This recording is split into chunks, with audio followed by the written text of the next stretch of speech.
de missões.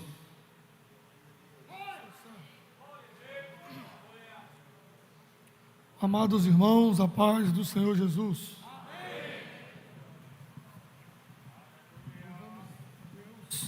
Pela oportunidade de estarmos na casa do Senhor nesta noite para adorá-lo na beleza da santidade do nosso Deus. Quero agradecer ao nosso pastor pela gentileza de nos conceder a palavra nesta noite.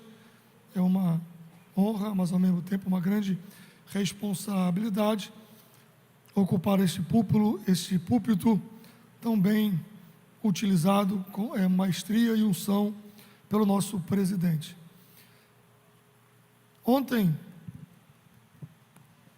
estava na congregação na qual cooperamos com a direção, com o nosso presidente, e o Senhor bradou uma palavra no meu coração, bradou uma frase, na verdade, e ela ecoou no meu coração durante todo este dia. Eu gostaria de repetir o que Deus falou no meu coração e vem ecoando durante este dia para os irmãos nesta noite. O Senhor falou no meu coração que Ele, o Senhor, é quem cumpre as promessas. Que as palavras do Senhor não podem cair por terra. Que as promessas do Senhor permanecem de pé. E eu quero dizer isso a partir do texto dos Salmos, Salmos de número 34. Muito simples que eu quero lhe dizer nesta noite, não vou tomar muito tempo. Salmo de número 34, poderia dizer muitas coisas que se pode ser dita neste salmo, mas eu quero lhe pedir que você leia comigo, por favor, Salmo de número 34, a partir do verso de número 19. Salmos 34, a partir do verso de número 19. Texto muito conhecido dos irmãos. Muitas são as aflições do justo, mas o Senhor o livra de todas. Ele lhe guarda todos os seus ossos, nem sequer um deles se quebra. A malícia matará o ímpio, e os que aborrecem o justo serão punidos. O Senhor resgata a alma dos seus servos, e nenhum dos que nele confia será condenado. O texto do salmista, ele é muito claro.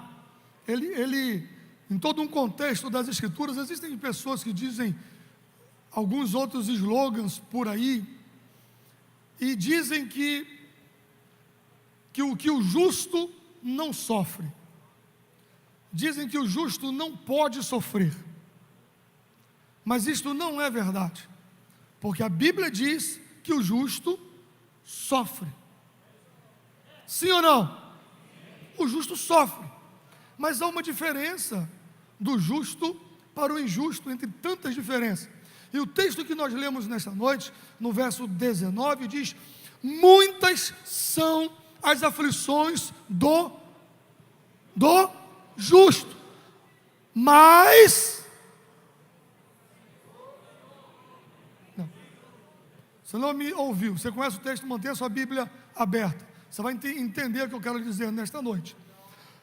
Diz o verso de número 19: muitas são as aflições do justo, mas...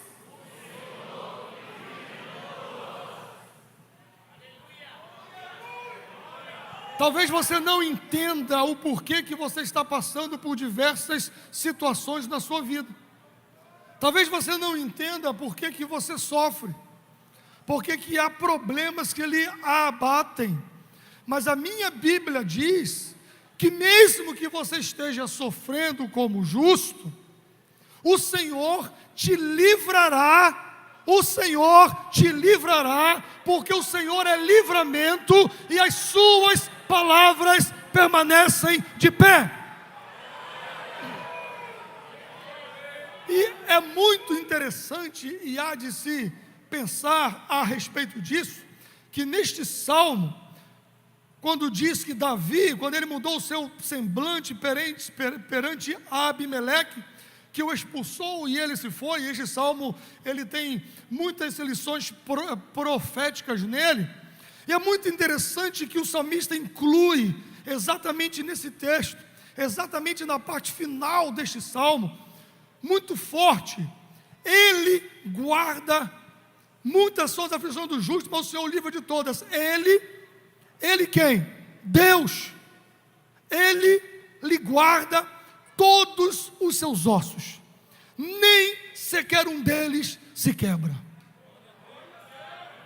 O salmista, ele traz a memória para o povo, e eu lhe trago a memória nesta noite, uma expressão que está diretamente ligada ao pacto perpétuo de Deus, a ação de Deus. Quer ver? Por gentileza, Êxodo capítulo 12, versículo de número 46. Êxodo 12, 46. Eu vou ler para adiantarmos, mas preste atenção. Êxodo 12, 46.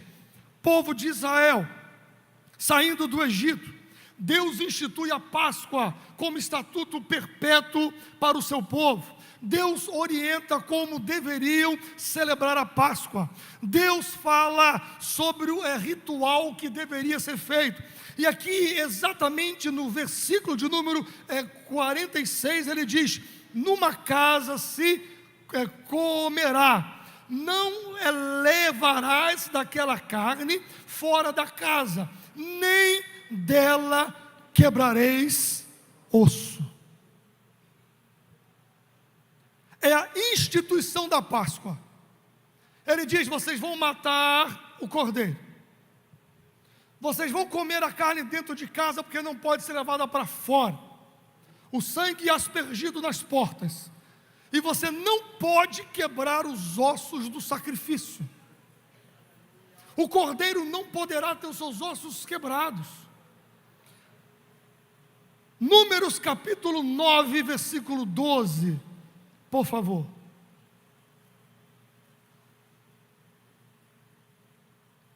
O povo de Israel já saiu do Egito, já celebrou a primeira Páscoa, estão no Monte Sinai, a celebração da Páscoa no Monte Sinai, capítulo de número 9 de Números, versículo de número 12, dela nada deixarão até amanhã, e dela não quebrarão osso algum, segundo todo o estatuto da Páscoa.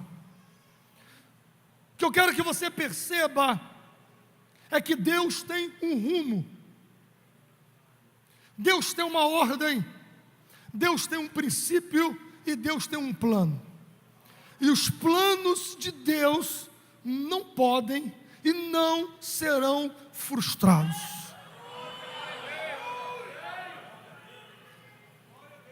E o Senhor me levou a olhar esse texto, que aí lá na frente, no texto de Salmos 34, Davi, ele traz de volta à memória a ideia do sacrifício, que não poderia ter os ossos quebrados.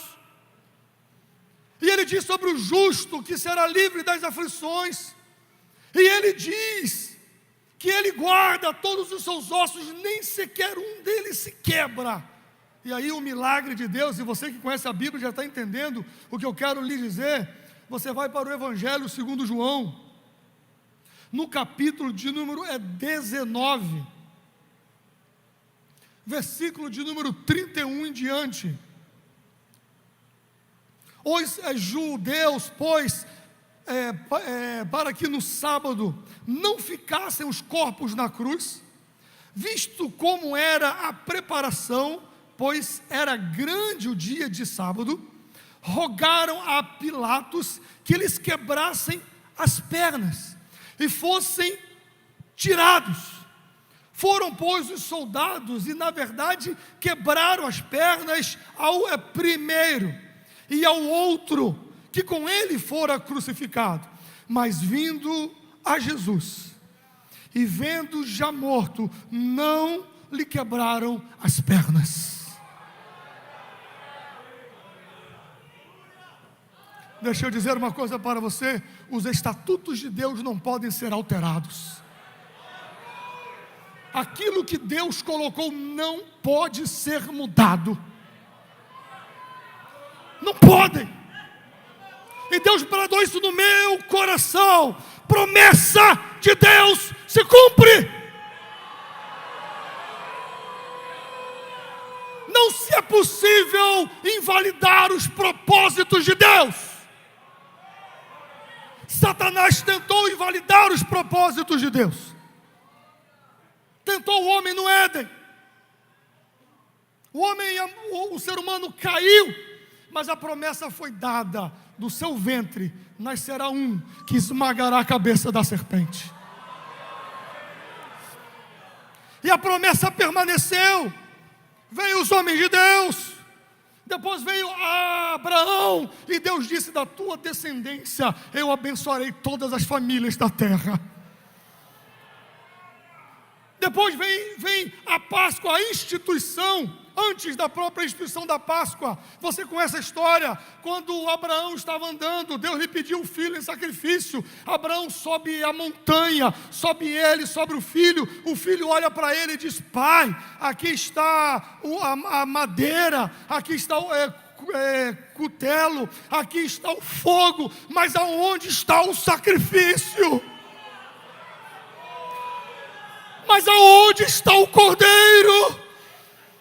Abraão caminha e diz: meu filho, Deus, é Deus quem provê, é Deus quem faz, é Deus quem age, Deus proverá.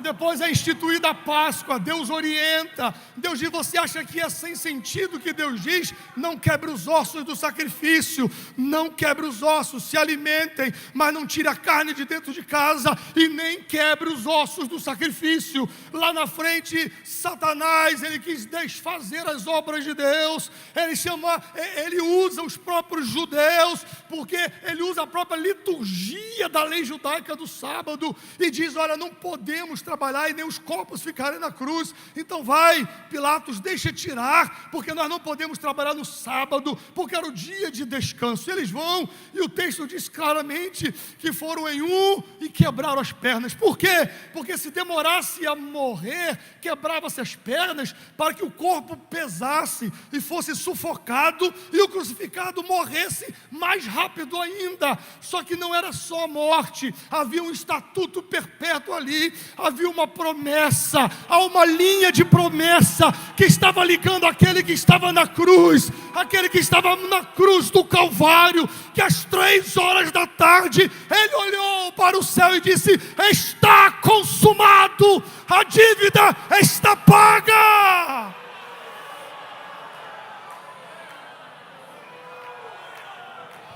Aleluia. Aí foram em um e quebraram a perna, foram em outro e quebraram a perna. Mas quando chegaram no sacrifício, você não pode mexer no sacrifício. Quando chegaram no sacrifício, no cordeiro, para que se cumprisse as escrituras, e para que tivesse toda essa linha na escritura. E eu fico emocionado quando eu penso nisso, irmãos. Como eu queria estar nas margens do rio Jordão, quando João Batista, a voz que clama no deserto, batizava, e ele dizia: eu vos batizo para arrependimento de pecados. Mas vai vir alguém muito maior do que eu. Vai vir alguém que foi prometido às nações. Vai vir alguém que vai pisar nesta terra. Eu não sou digno nem de tirar a sandália de couro dele, as alparcas dele. E ele vos batizará com o Espírito Santo e com fogo. Jesus sai por detrás da multidão, e João está falando, aí João aponta e diz: eis aí o Cordeiro de Deus, eis aí o sacrifício perfeito, eis aí aquele que Deus prometeu, é Ele, e a Ele a nossa adoração nesta noite.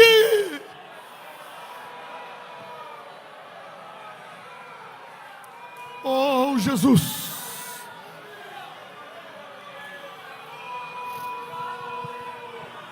Você pode estar cercado de lutas e tribulações. Você pode estar cercado de malfeitores. Você pode estar cercado de tantas lutas e tantos problemas e tantas incompreensões. Podem quebrar a perna de outros, mas a do sacrifício não será quebrada. Oh, Jesus, eu sinto Deus aqui nesta noite, irmãos. Eu sinto Deus aqui nesta noite. Ragamai, chorogobianda, yorogomo. A morte, a história da salvação. A história da salvação, a história do Cristo, do Filho de Deus. A história que Deus escreveu, e a Bíblia Sagrada nos revela essa história, que é a história da salvação, e que nos é colocada, e que nos é proposta. Ela diz para mim a história do próprio Cristo. Ela diz para mim que Deus vela pela palavra dEle,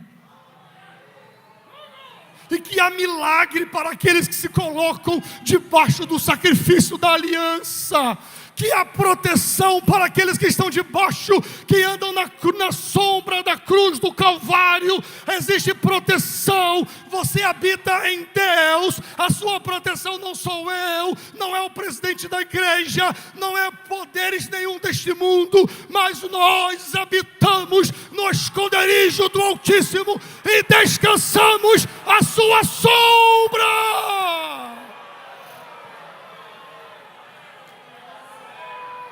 Oh, aleluia, aleluia. E eu encerro lá no livro do Apocalipse, capítulo 5. João está tendo as revelações do Apocalipse, e aí ele vê Deus assentado no trono. Ele sabe que é Deus, e ele tenta exemplificar o que ele vê. Então as linguagens são muito fortes, porque ele tenta explicar o inexplicável para a mente humana. Ele tenta explicar Deus, que é por si só inexplicável, e a presença de Deus. Mas ele vê que Deus, na visão, ele estende a sua mão direita, e na sua mão direita tem um livro, e este livro está selado por dentro e por fora com 7 selos. Havia uma compreensão entre os judeus da antiguidade, que desde o cativeiro, a mão de Javé, do Deus Todo-Poderoso, do Deus de Israel, estava,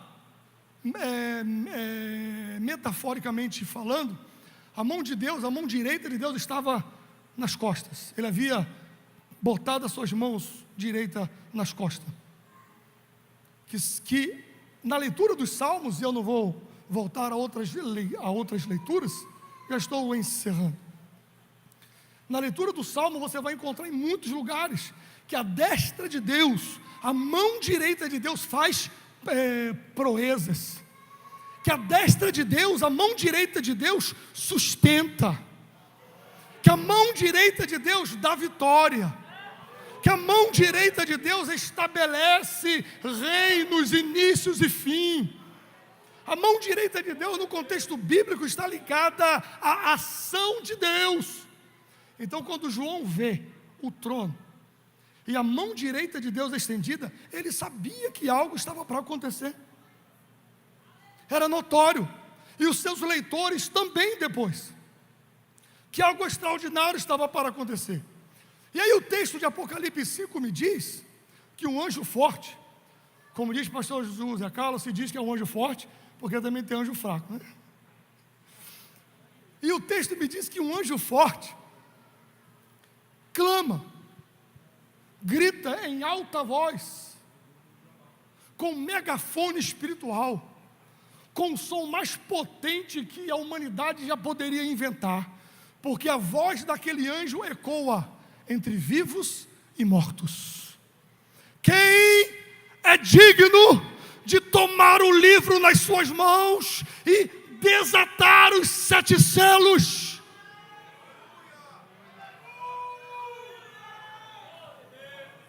Isso dá toda uma ideia de 7 selos, de perfeição, de quando imperadores antigos queriam fazer uma lei que alterasse o rumo do império, ele selava esses livros, era lido em praça pública. João sabia que naquele livro continha a história da minha vida, da sua vida, da vida dele e da humanidade. E o texto me diz que João chorava. Mas ele não apenas chorava, o texto me diz que João chorava muito. E por que, pastor, que João chorava muito? O próprio texto me diz: porque ninguém, nem entre vivos e mortos, aonde estão os grandes Césares, imperadores romanos, não apareceram. Aonde estão os grandes filósofos gregos da época, não apareceram. Aonde estavam os reis da época, não apareceram. Ninguém foi digno ou foi encontrado para tomar o controle da história em suas mãos. E o texto diz que João chorava muito. E aí um dos anciãos, eu fico imaginando a cena, me permita ler a Bíblia e pregar imaginando o que estava acontecendo no momento. Eu fico imaginando a cena, João chorando muito. Aí um dos anciãos vem até ele e diz: João, não chores. Não chores, João. Mas eu não choro porque... Levante os seus olhos, João, e veja. Tragamai, chorogobianda, yorogomô. Aí João diz que viu o cordeiro. Ele viu o sacrifício. Ele viu o Cristo perfeito. Ah, como eu admiro João. Ele viu o verbo encarnado, ele viu o verbo vivendo entre nós, ele viu o verbo ressuscitado, e ele viu o verbo entronizado diante de Deus. E ele diz: o cordeiro, ele foi morto, e com o seu sangue ele comprou todos aqueles que procedem de tribo, povo, língua e nação, e os fez povo seu. Quem? O sacrifício que nem as suas pernas foram quebradas.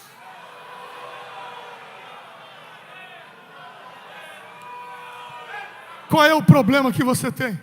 Qual é a sua angústia? Qual é a sua dor? Qual é o seu desânimo? Eu vim aqui nesta noite dizer que o sacrifício foi feito.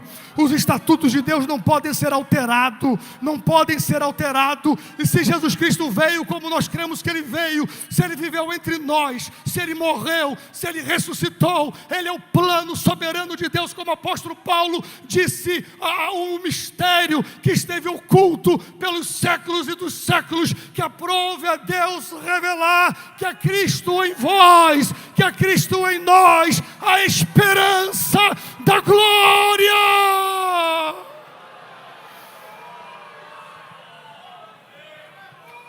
Muitas são as aflições do justo, mas o Senhor o livra de todas.